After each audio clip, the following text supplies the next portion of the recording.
بسم اللہ الرحمن الرحیم۔ السلام علیکم ورحمۃ اللہ وبرکاتہ۔ حضرت عمر فاروق رضی اللہ تعالیٰ عنہ نے کبھی کوئی خواہش نہیں کی۔ ایک دن مچھلی کھانے کو دل چاہا تو اپنے غلام یرکا سے اظہار فرمایا۔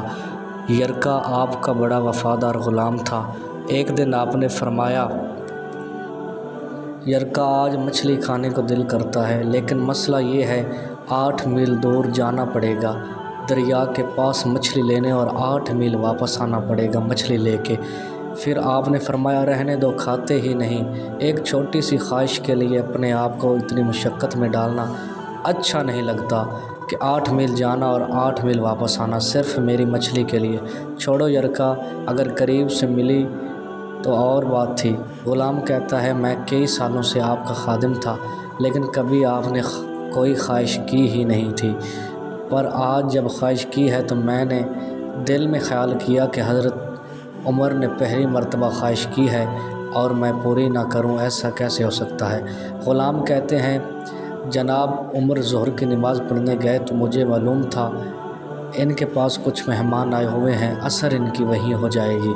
غلام کہتا ہے کہ میں نے حضرت عمر کے پیچھے نماز پڑھی اور 2 رکعت سنت نماز پڑھ کر میں گھوڑے پر بیٹھا، عربی نسل کا گھوڑا تھا، دوڑا کر میں دریا پر پہنچ گیا۔ عربی نسل کے گھوڑے کو 8 میل کیا کہتے۔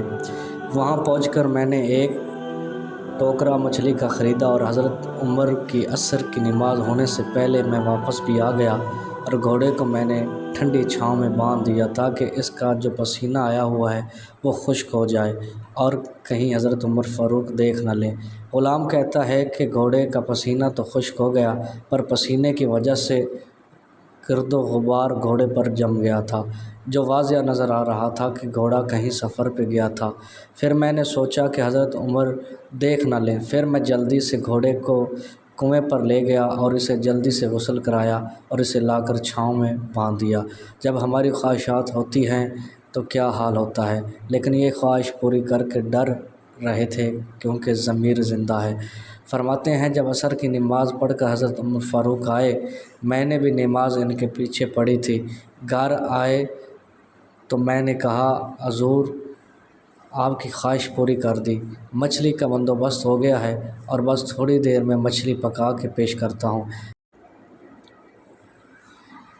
یہ الفاظ کہے تو جناب عمر فاروق اٹھے اور گھوڑے کے پاس چلے گئے۔ گھوڑے کی پشت پہ ہاتھ پھیرا، اس کی ٹانگوں پہ ہاتھ پھیرا اور پھر اس کے کانوں کے پاس گئے اور گھوڑے کا پھر ایک کان اٹھایا اور کہنے لگے، یرکا تو نے سارا گھوڑا تو دھو لیا، لیکن کانوں کے پیچھے سے پسینہ صاف کرنا تجھے یاد ہی نہیں رہا، اور یہاں تو پانی ڈالنا ہی بھول گئے۔ حضرت عمر گھٹنوں کے بل زمین پر بیٹھ گئے اور کہنے لگے، او یارا یرکا ادھر آ، تیری وفا میں مجھے کوئی شک نہیں، اور میں کوئی زیادہ نیک آدمی بھی نہیں ہوں، کوئی پرہیزگار بھی نہیں ہوں، میں تو دعائیں مانگتا ہوں، اے اللہ میری نیکیاں اور برائیاں برابر کر کے مجھے معاف فرما دے۔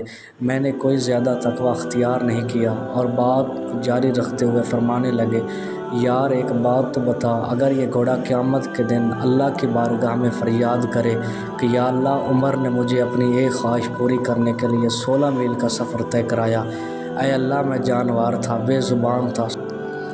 دوستو، پارٹ 2 دیکھنے کے لیے ہمارے چینل کو سبسکرائب کریں، لائک کریں اور بیل آئیکن کو پریس کریں۔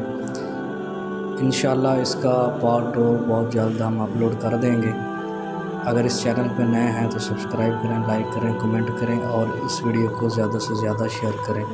قصوری آفیشیل سے یہ انشاءاللہ آپ کو بڑی اچھی ویڈیوز ملتی رہیں۔